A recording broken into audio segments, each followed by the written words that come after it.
You give up all loyalty to other countries. Oh my God. I felt so bad. Like after I did, I felt so bad, to be honest. Hey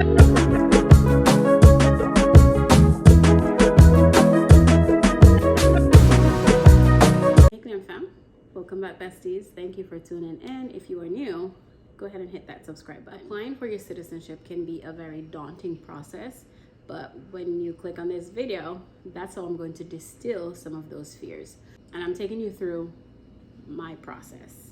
First thing first, you want to apply for the citizenship. Now, you can't just apply for the citizenship. Naturally, you have to be in a position already, in a place where you're eligible to apply for citizenship. In my case, I got married to a very handsome chocolate American, well, Jamaican. And so through my husband, I was able to, 3 years after coming on a green card, apply for citizenship. To start the process, you want to go online, USCIS, and I'm going to pull that up for you. In your search engine, you are going to type Form N400, and you just want to be sure that it's on the United States website, .gov, and then once you find the form, like right here, you click on File Online. Now it's going to take you to create an email. This is where they'll communicate with you. Be sure that when you complete this form, be truthful. About 70 character questions on here that they will ask you about yourself. So if you've done things wrong, chances are it will come up and then it will affect you. So this is kind of what the government website is, and they're just helping you to make sure. Your record is not clean. Like I remember my husband and I, we talked about, you want to make sure that your record is squeaky clean, not as much as a parking ticket. Because if you're going to become a citizen, they're going to consider all of that. And it doesn't matter where you got the ticket, how you got the ticket, it's kind of all tied in and it follows you. So if you're looking to apply for citizenship, you want to keep that record squeaky clean. Why should you keep that record squeaky clean? Because if you're going to apply for citizenship, then let's say I'm the immigration officer. I want to know that, okay, I'm giving citizenship to a person that was not born here, but this person is trustworthy, this person is loyal, and this person is not a rule breaker. If you're a rule breaker, I don't think so.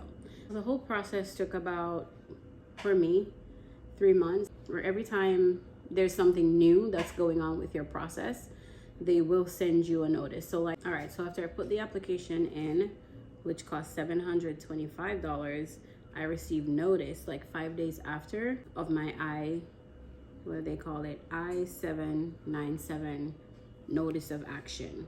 And then I got the biometrics information in the mail.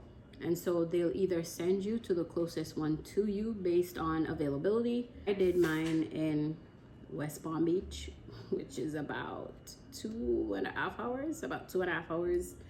But for an appointment like that, you want to make sure that you make your appointment. The appointment is 8 o'clock, and so did like maybe 100 other people who got 8 o'clock appointment. So the earlier you go, the better. Just take what you need, like your documents.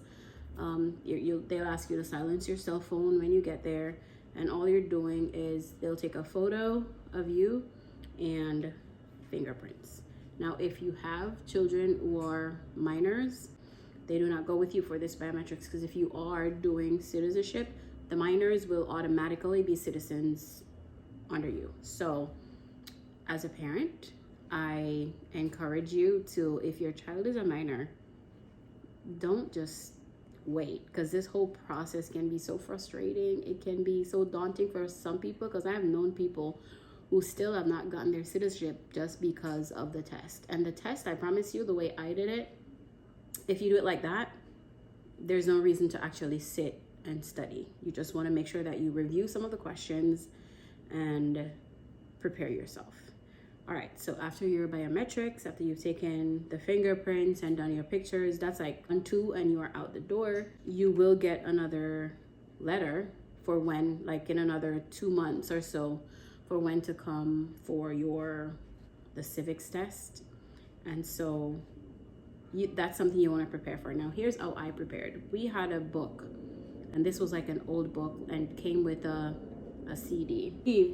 I'll show you the revised one in a minute. So this is the one that I got from my husband, and we've had this for a while, but they've revised this. So at the back of this one is a CD. So the CD came in here, and so like I said, I just put the CD in my car. So what you can do is you can record yourself and play the audio. That's a great way to study the CD every time. I have it like on loop in my car. So every time I go in my car and I start my car, these are the questions. The civics questions are the questions that I keep hearing, to the point where Zone know all the civics questions because we play them from 1 to 100 every single time she rides with me. So like we even quiz ourselves. She knew some of the answers before I did. Why? Because when I started working here, these are some of the things that you would learn as an American. So if you are born here, these are things that you should learn. And I want to say that the people who go to take the civics test, a lot of times they know most of the things on the civics test than people who are actual Americans. Why? Because it's your business to know. And if you want to become a citizen, then you really have to know. All right, so when I went in for the actual test, they did like a whole pat down. You cannot go in there with certain items, and so they have you sit. And then when you're sitting and waiting, you have the choice after you're done to do the swear-in, where you give up all loyalty to other countries. Oh my God, I felt so bad. Like after I did, I felt so bad, to be honest. Like I felt like I was a sellout. But anyway, this is the revised one. Now, after you're done with your biometrics, the day of, they will give you this itty bitty one, a pocket size. So this is something you can travel with. This is something you can move around with. And whenever you have that free time, you can browse in here. So like a sample question in here would be, what are 2 rights of everyone living in the United States? Why did the colonists fight the British? What is one thing Benjamin Franklin is famous for? Now, these questions may sound scary, but to be honest, if you review them, you should be fine. Now, on the day when you go to be naturalized, to become a citizen, you will have to do your civics test. Now, if you fail the civics test, people, you'll have to do it again. They are not going to give it to you unless you know these questions. You got to prove that you are able to answer these questions. You only need to get 6 correct. Now, if on your way, because when I went, like I said, I really played the questions, so I know all the questions, 100 of them. They are going to ask you 10, but if you get your 6 correct, like when I went, I got my 6 correct, so they didn't ask me 10. You'll have to read something, read a simple statement, and show that you can write. So there, you're showing that you're able to read, and you're showing that you're able to write. Now, if you aren't able to do those things, the least you can do for yourself is practice before you go. Now, once you're done, they're gonna send you back outside. You're gonna sit and you're gonna wait. Now, the choice is yours, because they are gonna take that green card. So it's either, if you have upcoming travel, do not give up the green card. Just let them know that you're gonna come back another day to be sworn in.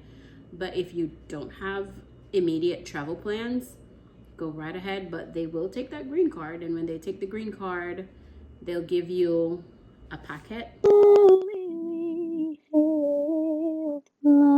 Twilight's last gleaming, and the rocket's red glare, the bombs bursting in air. And then you can have your swearing ceremony.